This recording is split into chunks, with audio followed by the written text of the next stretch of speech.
आदेश। जय माता रानी की। हमारे सभी शिष्यों को आशीर्वाद है।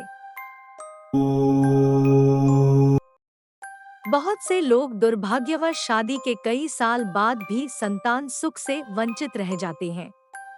इसकी वजह कोई गंभीर मेडिकल कॉम्प्लिकेशन, भूत प्रेत मसान संबंधी ऊपरी बाधा अथवा जन्म कुंडली में मौजूद ग्रह दोष भी हो सकते हैं।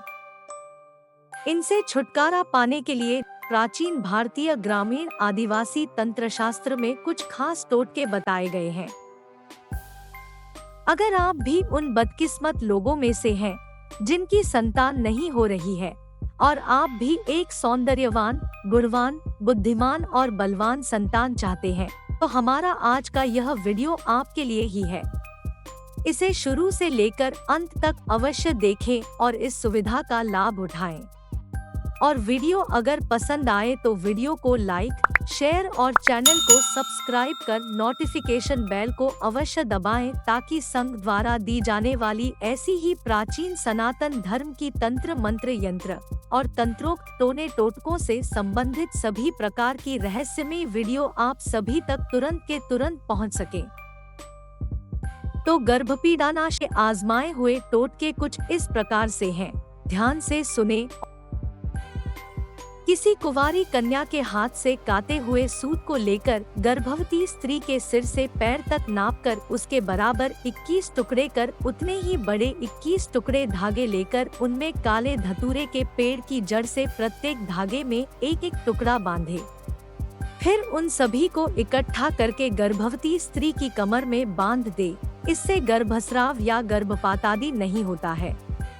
खरेटी वृक्ष की जड़ को कुंवारी कन्या के हाथ से काते हुए सूत में लपेटकर गर्भवती स्त्री की कमर में बांध देने से गिरता हुआ गर्भ रुक जाता है।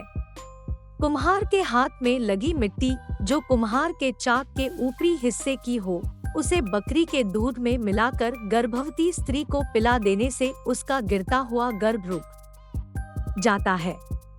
गर्भवती स्त्री को शिवलिंगी के बीज यानी पुत्रजीवक बीज का एक एक दाना जिस दिन रजोधर्म प्रारंभ हो उसी दिन से एक दाना जल के साथ निगल जाना चाहिए। यह क्रिया 7 दिन तक करनी चाहिए। शिवलिंगी के बीजों का सेवन करने से स्त्रियों का बांझपन दूर होता है और उत्तम संतान की प्राप्ति होती है। फिटकरी और बांस की छाल को कूटकर जल में खूब औटाकर निरंतर 7 दिन तक एक छटांग की मात्रा में पीना चाहिए। ऐसा करने से गर्भ नष्ट नहीं होता। तो ये तो हुई गर्भपीड़ानाशक टोटकों की बात। चलिए अब जानते हैं प्राचीन ग्रामीण आदिवासी स्त्रियों द्वारा बताए गए कुछ विशेष सुख प्रसवकारक टोटके। सरफोंका की जड़ को गर्भवती स्त्री के कमर में मंगलवार को बांध देने से सुखपूर्वक प्रसव होता है।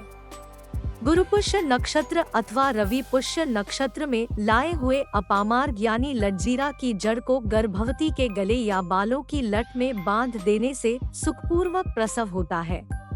केले की जड़ को गर्भवती स्त्री के कमर में बांध देने से भी सुखपूर्वक प्रसव होता है।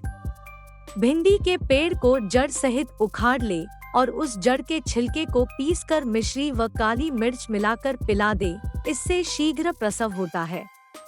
जिस इमली के पेड़ में फूल न लगे हो, ऐसे इमली के छोटे वृक्ष की जड़ को गर्भवती स्त्री के सिर के सामने के बालों में बांध देने से शीघ्र सुखपूर्वक प्रसव होता है। ध्यातव्य प्रसव के बाद जितने बालों में जड़ बांधी गई हो उतने बालों सहित काट कर फेंक देना चाहिए। चकमक पत्थर को कपड़े में लपेटकर गर्भवती स्त्री की जांघ में बांध देने से सुखपूर्वक प्रसव होता है। गर्भवती स्त्री के नितंब यानी पुट्ठे पर सांप की केंचुल बांध देने से सुखपूर्वक प्रसव होता है। 12 सिंगे के सींग को गर्भवती स्त्री के स्तन के समीप बांध देने से सुखपूर्वक प्रसव होता है। लाल कपड़े में थोड़ा सा नमक बांधकर गर्भवती स्त्री के बाएं हाथ की ओर लटका देने से सुखपूर्वक प्रसव होता है। तो ये तो हुई सुख प्रसवकारक टोटकों की बात। चलिए अब जानते हैं प्राचीन ग्रामीण आदिवासी स्त्रियों द्वारा बताए गए कुछ विशेष गर्भ न ठहरने के टोटके। हाथी की लीद स्त्री की योनि में रख देने से गर्भ नहीं ठहरता।